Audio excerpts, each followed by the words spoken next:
Avec tout ce qui se passe dans le monde, suivre l'actualité est essentiel. Pour faire le point sur la politique américaine, les nouvelles internationales et les sujets de l'heure, retrouvez Christian Latreille et nos journalistes. Sur le terrain, en semaine 16h, heure de l'Est, ici RDI.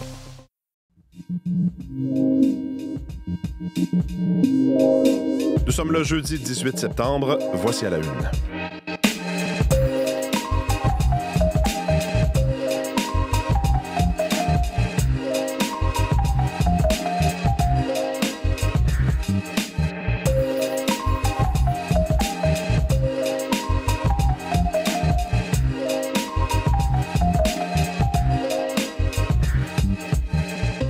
Bonjour, bon jeudi, bienvenue à l'émission. J'espère que vous allez bien ce matin. Content de vous retrouver encore aujourd'hui pour cette nouvelle édition d'À la Une. Dans les prochaines minutes, Jean-Philippe Robillard sera avec nous pour nous parler de cette décision de la chaîne américaine du grand réseau américain ABC de suspendre de façon indéfinie l'émission de fin de soirée de Jimmy Kimmel à la suite donc de propos tenus par cet animateur aux États-Unis, des propos tenus sur le meurtre de Charlie Kirk. C'était dans un de ses monologues d'ouverture. La pression était forte sur le diffuseur et donc ABC a décidé de suspendre indéfiniment l'émission, une décision saluée par le président américain Donald Trump. Plusieurs s'inquiètent de l'érosion tranquillement comme ça de la liberté d'expression aux États-Unis. Bref, Jean-Philippe va nous faire le portrait de la situation. C'est une nouvelle qui est tombée en soirée hier, donc on va revenir là-dessus ensemble. Tout de suite autour de la table avec moi, Julie Jasmine et Véronique Méran sont déjà là. Bonjour à vous deux. Bonjour Mathieu. Hier, j'allais à un rendez-vous en soirée, puis je me suis dit, dans quelques semaine, là, à cette heure-ci, il va faire noir. Et là, je vous entendais dire que nous allons perdre encore un petit peu plus de luminosité. Là, le soleil qui va se coucher avant 19h. Cap psychologique, je ne sais pas si vous êtes sensible à ça. Oui, très. De plus en plus, on dirait. Pour vrai? Depuis toujours, moi. Depuis toujours. Je dois être la seule qui aime ça. Oui? Moi, quand il fait noir à 4 heures l'après-midi, ça me déprime. Moi, ça me plombe le moral. Écoute, majorité ici, on va y aller avec... Mais moi, j'aime bien. Moi, j'aime bien. Des nuits interminables qui commencent à 4 heures, puis il fait noir, il fait clair à 6h30, 7h le matin. Mais bon, alors oui, étape symbolique aujourd'hui. Le soleil qui se couche avant 19h à Montréal, c'est fait depuis samedi dernier du côté de Québec. Du côté de Gaspé, déjà, il se couche à 18h25. Quand est-ce qu'il se recouchera après 19h? Oui, c'est ça, 7h, 19h, voilà. Il faut attendre au mois de mars pour que ça revienne, tout ça, le 15 mars plus précisément. C'est sûr que la perte de luminosité, elle est accélérée en septembre. On perd à peu près 3 minutes. Des fois, c'est 3 minutes et demie par jour. Ça va rapidement. Entre le 1er et le 30 septembre, c'est 1h30 de clarté que l'on perd. Donc, c'est certain que ça peut être un mois, là, peut-être un petit peu plus difficile là, pour les gens qui aiment la grande luminosité. On se consolera avec le beau temps parce que lui, il va se poursuivre. Tant mieux, on va faire le tour des prévisions dans les prochaines secondes, le temps de parler avec Julie Jasmine Boudreau, parce que hier, Julie Jasmine, on a appris qui allait être nommé à la disque, qui était nommé à la disque. Oui, qui est nommé. Parmi les plus nommés, en fait, ce sont 2 artistes, mais 2 artistes féminines. Et là, j'essayais de voir, ça m'étonnait parce qu'on dit souvent, la place des femmes, dans le milieu de la musique. Il faut remonter à 2016, où c'était Cœur de Pirate et Safia Nolin qui étaient les artistes les plus nommés cette année-là. Alors, comme quoi, on sème des choses et ça évolue. Et d'autant plus que ces femmes-là prennent à bras-le-corps vraiment leur création. Je pense à Louis-Adrienne Cassidy, bien évidemment, mais même une Ariane Roy, des filles qui décident de réaliser elles-mêmes leur album. Évidemment, Ariane Moffat le fait depuis très longtemps, on s'entend, mais de plus en plus, il y a ça. Alors, c'est signe que les temps changent. Tant mieux, et on va faire le tour, justement, de ces nommés tout à l'heure avec vous. On s'arrête pour parler de sport avec Olivier, en chemin avant les détails de la météo. Olivier, bonjour. Bonjour, j'espère être moins déprimant. La bonne nouvelle dans tout ça, c'est que le hockey recommence. Exact. Pour les amateurs. Vous allez avoir l'occasion d'être déprimant avec votre hockey. De temps en temps, je suis pas mal sûre. Ça sentira pas toujours la Allez-vous déjà pour une prédiction ce matin? Non. Je vais rester dans le positif. C'est une bonne équipe. C'est l'ouverture du camp du tricolore. Martin Saint-Louis a déjà, lui, exposé, en tout cas, sa vision pour le calendrier préparatoire de l'équipe. Exact. On avait parlé lors du tournoi de golf du Canadien de Montréal de cette équipe comme étant la meilleure depuis l'arrivée. En fait, c'est Kent Hughes, le directeur général, qui disait que c'était la meilleure édition depuis son arrivée à la barre de l'équipe. Et hier, Martin Saint-Louis a parlé aussi du talent de sa formation. On a dit effectivement qu'il y avait beaucoup plus de qualité, de talent au sein de son équipe. Et ça, c'est un beau problème pour lui. Il devra apprendre à jongler avec de nouvelles pièces aussi. Il a utilisé l'analogie du casse-tête. C'est le casse-tête qui va le guider dans cette saison. Les pièces qui se mettront en place elles-mêmes et qui lui forceront la main peut-être pour prendre certaines décisions. Parmi celles-là, on parlait beaucoup de ce joueur de centre sur ce deuxième trio qu'on recherche. Il semble que Dirk Kirby Dack, qui a connu des saisons difficiles en raison des blessures, est cette chaise pour l'instant. C'est à lui qu'on l'attribue, mais c'est à lui aussi de la conserver. C'est un peu ce qu'on a compris de ce que Martin Saint-Louis disait hier et surtout de ce calendrier préparatoire. Il y avait eu un mauvais début de saison la saison dernière pour le Canadien de Montréal et on veut arriver d'attaque cette saison. On veut pas prendre du recul dès le début de la saison. On veut être bien préparé et ça passe justement par ce calendrier préparatoire. Ça, c'est un petit mea culpa de Martin Saint-Louis qui a peut-être mal géré ses émotions avec tous les événements qui se sont passés et ça a peut-être un peu teinté le début de saison. Mais pour lui, c'est important maintenant, dès le début du camp d'entraînement, que de mettre les efforts au bon endroit pour connaître du succès en début de saison. On l'écoute. Ça part avec l'individu. Ça dépend comment au sérieux qu'ils prennent ces répétitions-là. Tu peux pas juste tourner à la Switch gamer. La ligue est trop difficile. Puis moi, c'est l'urgence là, tout de suite, demain. Tu t'es ici pour 2-3 heures. Let's go. La pédale dans le plancher. Parce qu'on commence pas avant le 8 octobre. On peut-tu stacker des journées? Les empiler, ces bonnes journées, ces bons entraînements qui peut-être porteront fruit en fin de saison. Donc voilà, ça débute aujourd'hui. Les premiers entraînements. Hier, c'était tests physiques et médicaux. Aujourd'hui, on pose le patin sur la patinoire. Sur la glace. Et on prouve tout ça. On empile. On empile. Au baseball, l'empilade des séquences victorieuses des Blue Jays de Toronto a pris fin hier contre les Rays de Tampa Bay. Une séquence de 6 matchs qui a pris fin hier, effectivement, dans une défaite des Blue Jays de 2-1 face aux Rays de Tampa Bay. Les Blue Jays sont toujours, par contre, en très bonne position à la tête de leur division, malgré le fait que les Yankees progressent un peu au classement. Ils demeurent premiers et menacent toujours pour ces séries éliminatoires. En fait, menacent parce qu'ils seront probablement premiers de leur groupe et peut-être même premier de l'américaine. Donc ça leur permettrait un laissez-passer pour le premier tour des séries éliminatoires. Hier, ça a été une bonne sortie quand même de Kevin Gausman, mais comme le pointage l'indique, 2-1, là, on n'a pas été en mesure, malgré des coureurs laissés sur les sentiers, là, d'aller marquer les points importants.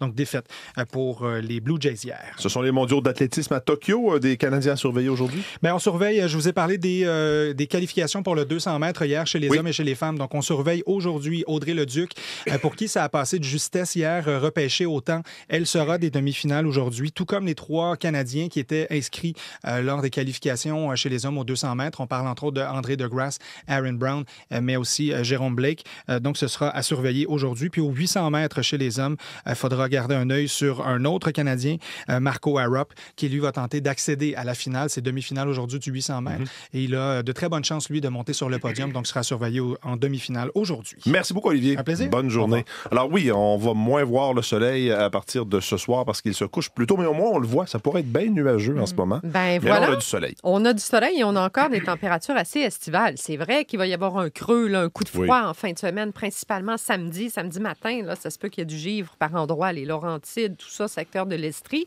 Mais dès dimanche, ça va remonter les températures de 23 à 24. Il y en a encore à venir. Là. Donc, la deuxième moitié de septembre qui assurément sera aussi chaude que la première. Alors, dans l'ensemble, on y va aujourd'hui avec un ciel qui va devenir un peu plus variable en cours de journée. Probabilité d'averse, risque d'orage, c'est très faible. 30 40 peut-être du côté des Laurentides. Avec le passage du creux, ce que l'on sentira surtout, c'est la différence au niveau des températures. Il n'y aura pas tant de précipitations. Alors, 24-25 encore aujourd'hui. Un petit fond d'humidité, hein? Je ne sais pas si vous l'avez senti hier. C'est du temps d'été.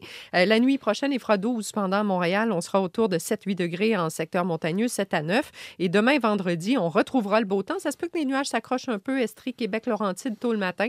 Mais le beau temps reprend le relais assez rapidement. Et c'est du 17-20 degrés au thermomètre demain. Un vent du nord, nord-est peut-être, secteur nord-ouest, là, du côté de Québec, l'Outaouais. Alors, fond d'air plus frais. Et samedi, c'est du 15 à 18 degrés sous le soleil. Ça remontera à partir de dimanche. Du côté de l'Abitibi, on est sous les nuages. Petite probabilité d'averse ce matin. Il y aura amélioration en cours de journée. La quinzaine de degrés. Donc, on voit que l'air frais de ce côté-là fait son entrée. Le Saguenay, le Lac-Saint-Jean, le Bas-Saint-Laurent, la Gaspésie, la Côte-Nord, on passe ça sous un ciel variable. Et en après-midi, ça sans nuages. Probabilité d'averse, risque d'orage un petit peu plus élevé élevé pour les secteurs au nord et à l'est. On parlera de 40 de probabilité. Donc, encore là, quelques précipitations, mais pas des masses. Ça ira jusqu'à 25 à Gaspé aujourd'hui. Sinon, 19-20 degrés dans l'ensemble. Territoire ontarien, c'est nuageux sur la portion au nord, surtout. Vers Sudbury aussi, on aura quand même quelques éclaircies. 18-20 degrés. On voit que l'air frais s'est infiltré. Encore du 27-29 vers Toronto, Windsor, sous un ciel variable. 24 à Ottawa, avec un ennuagement. Faible probabilité d'averse, risque d'orage en fin de journée. Vancouver, on retrouve le soleil dès ce matin. 18 à 21 degrés. Ça reste du bien beau temps pour Edmonton et Calgary. Température d'été, 23 à 24 degrés. Plus frais sur le sud de la Saskatchewan et du Manitoba. Les nuages sont présents. Probabilité d'averse assez faible quand même. Et 17-18 degrés au thermomètre. Mais ça va remonter, les températures dans l'ouest aussi. Alors, vraiment, l'été n'a pas dit son dernier mot. L'été qui se finit lundi. Le 22, officiellement, 14h19, on aura notre équinoxe d'automne. Merci, Véronique. Bonne journée. Bonne journée.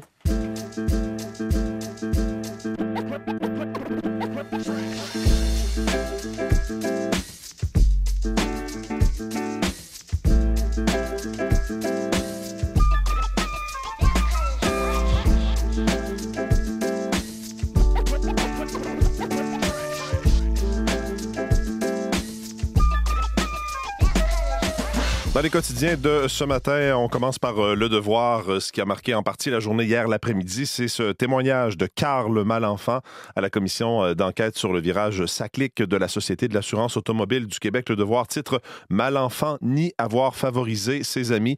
On le voit d'ailleurs sur une photo en une du Devoir arrivé avec son avocat, Maître Jean-François Bertrand. La commission Galland qui reproche à l'ex-vice-président aux technologies de l'information d'avoir fait des appels d'offres sur mesure pour Mado et Loulou. Mado et Loulou, on l'a appris à la commission, des gens qui étaient proches, avec qui il avait déjà travaillé dans le passé. Lui s'est défendu en tout cas un lien d'amitié avec ces deux femmes-là.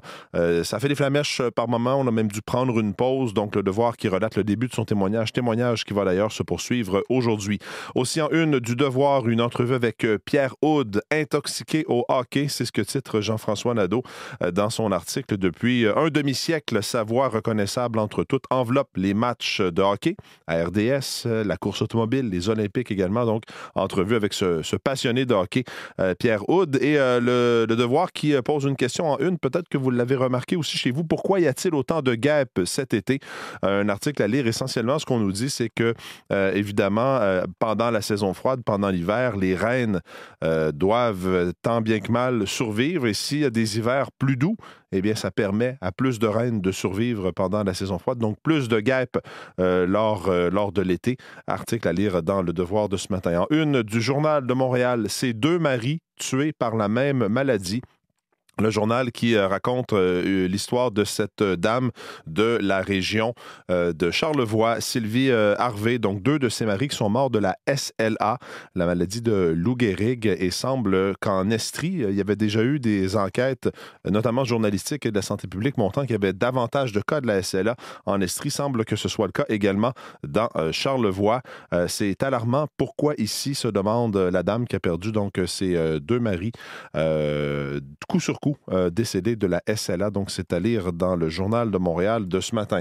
Dans la presse, congédié après avoir sonné l'alarme, le quotidien qui parle de 3 lanceurs d'alerte de 2 organismes publics différents qui ont perdu leur emploi après avoir dénoncé des situations qu'ils jugeaient inacceptables dans leur milieu de travail. 2 employés de la Régie de l'énergie qui se sont plaints d'un climat toxique et une travailleuse sociale qui a signalé de mauvais traitements dans un CHSLD. Les 2 premiers, ceux de la Régie de l'énergie, poursuivent d'ailleurs la ministre Christine Fréchette.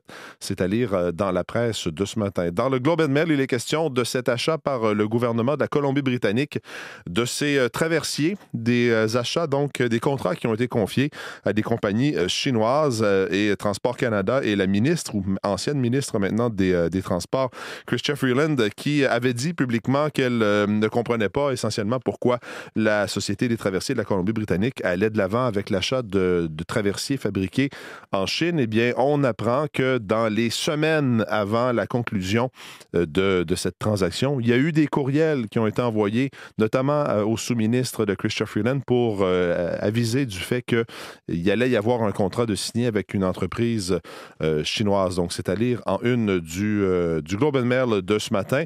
Dans le National Post, il est question de ces demandes d'aide médicale à mourir au Québec. 1425 patients atteints de démence qui ont demandé l'aide médicale à mourir. Ce sont des chiffres qui vont du 30 octobre dernier jusqu'à aujourd'hui, donc presque sur une période de 12 mois. C'est Aaron Derfeld qui nous apprend ça ce matin. Donc 1400 Québécois qui ont demandé que soit approuvée, si vous voulez, d'avance l'aide médicale à mourir en raison de maladies, en raison de démence. Voilà ce que vous pourrez lire dans le National Post. Et je termine avec le site de Radio-Canada ce matin. Il est question de cette enquête. D'ailleurs, il y aura un reportage sur ici Radio-Canada Télé ce soir du collègue Romain Chouet, des arnaqueurs de l'amour, le crime organisé africain qui s'étend au Québec. Tout un dossier que vous pourrez lire de notre collègue Romain Chouet. Oui, arnaque amoureuse, c'est leur spécialité, mais ce n'est pas tout. Il semble qu'au Québec, un réseau de criminels africains impliqués dans l'exportation de véhicules volés s'est développé et professionnalisé. Ses membres débarquent ici comme de faux étudiants. À lire en une du radiocanada.ca.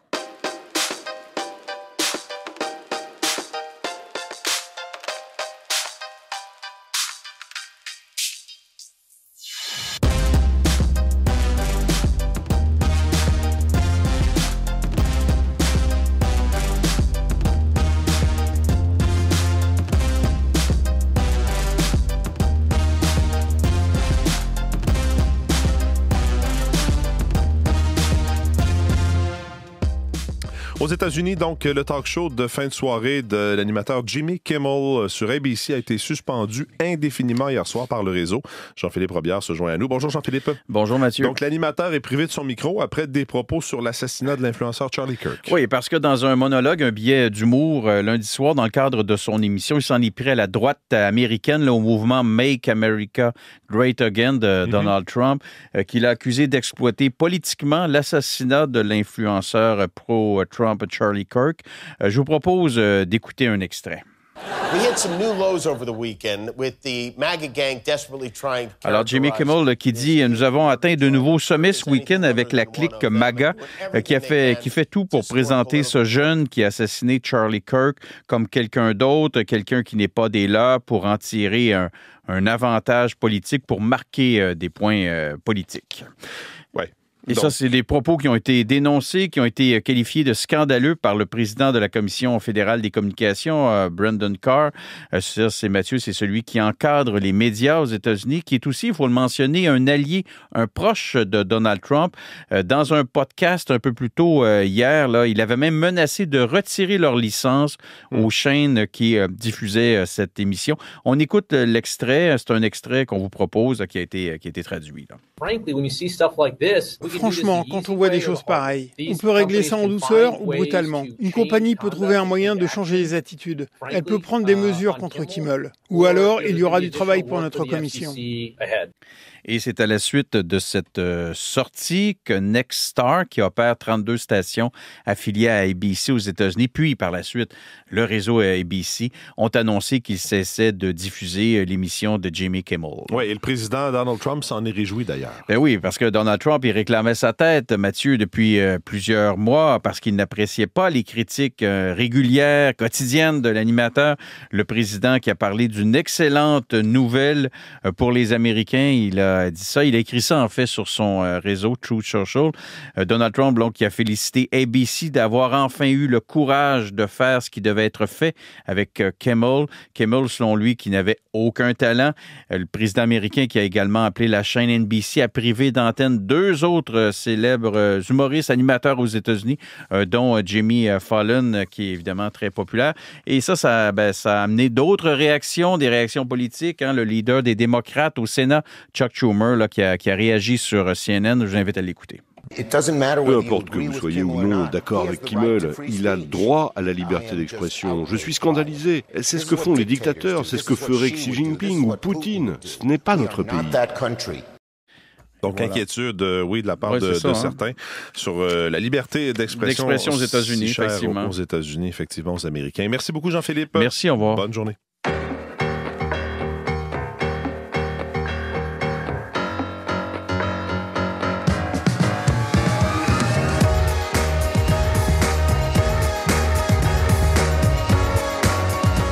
Julie-Jasmine Boudreau est de retour en studio pour les actualités culturelles. Donc hier, nomination de La Disque, 2 artistes féminines en tête, Lou Adrienne Cassidy et Claude Pelgag. Exactement. Et il y a 2 jours à peine, Lou Adrienne Cassidy était à Toronto pour le prix Polaris. Tu te croyais au cinéma devant la caméra. Et moi, la scène des adieux, je la rejoue sans foi. Femme qui connaît une année remarquable, Mathieu, avec la sortie de 2 albums. Mais là, elle est nommée pour Journal d'un loup-garou, son premier album qui est sorti en début de l'année. Le deuxième, Triste Animal, est un album surprise. Elle a été en tête d'affiche des Franco de Montréal, La Grande Scène, qui est quand même pas banal. Et pour donc la voilà nommée à 13 reprises, tout comme Claude Pelgag, bien sûr. Claude Pelgag qui a évidemment son univers éclaté avec son 4e album, Abracadabra. Je disais 13 au total pour chacune d'entre elles. Et ça inclut le gala d'industrie, le premier gala de la disque et aussi le gala du dimanche. Donc, c'est-à-dire qu'on prend les nominations artistiques et les nominations industrielles. Quand on dit industriel ou lié à l'artiste, ça va être, exemple, la scénographie, le son et tout ça. Donc, elles ont 6 nominations artistiques chacune et ça représente, par exemple, les prix importants comme auteur ou compositeur de l'année ou encore choix de la critique. Il y a ensuite Pierre Lapointe qui suit avec 9 nominations au total. Là, je pense à son album 10 chansons démodées pour ceux qui ont le cœur abîmé. Alors, c'est son 15e, un des vétérans, bien évidemment. Et ensuite, là, on descend la liste. Là, il y a Jay Scott avec 6, avec Podcast qui en a 6 et Ariane Roy. Des catégories dans lesquelles, par contre, mais il y a des catégories dans lesquelles le public peut voter. Oui, c'est ça, mais je comprenais ce que vous voulez dire. Ouais, pas que ce soit malheureux, là, c'est une bonne chose. Il n'y a pas juste l'industrie qui peut voter, les gens aussi peuvent s'exprimer. Vous pouvez le faire sur le site de la Disque, vous avez jusqu'au 8 octobre, puis on parle des grosses catégories aussi, là, artistes féminines ou artistes masculins, par exemple, là, évidemment, encore une fois, Lou Adrienne va être là-dedans, Cassidy, il y a Claude Pelgag. Pour les garçons, c'est Alyosha Schneider, Damien Robitaille, je vous les nomme pas toutes, là, je ne veux pas vous gazer avec la liste d'épicerie, mais tout ça pour dire qu'il y a évidemment ces catégories-là que vous pouvez voter. Il y a artiste autochtone de l'année. Et dans cette catégorie-là, vous allez retrouver Soleil Launière, qui était notre révélation Radio-Canada, pas le printemps dernier, l'autre d'avant, et Edsy, qui est celle de cette année, qui, elle, est une artiste, une autrice, compositrice, interprète Wendat. Et tiens, je vais vous la faire entendre, Edsy.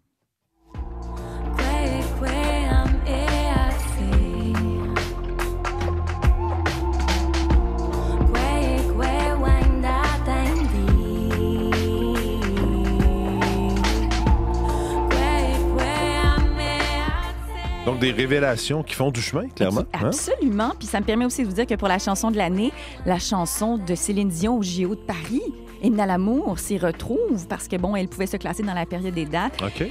Vous pouvez voter pour ça aussi ou encore le Stade de Fred qui marche tempête dans les cours d'école. Alors... je peux vous le confirmer.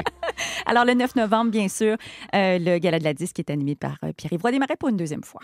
On suivra ça et si vous voulez voter, donc c'est sur le site de la Disque qu'on doit se rendre. Oui, absolument. OK, Julie-Jasmine, merci beaucoup. Je vous dis pas à demain parce que le vendredi, vous êtes en pause. Oui. On va se retrouver lundi. Salut Julie-Jasmine. Merci beaucoup. Voilà pour cette édition d'À la Une. Nous, on va se retrouver demain, ça c'est sûr. Vos équipes du matin vont prendre le relais dans les prochaines secondes. Entre autres, à surveiller aujourd'hui certainement la suite de ce témoignage de Karl Malenfant à la commission Galant sur le virage raté informatique à la Société de l'assurance automobile du Québec. Bonne journée, bon jeudi.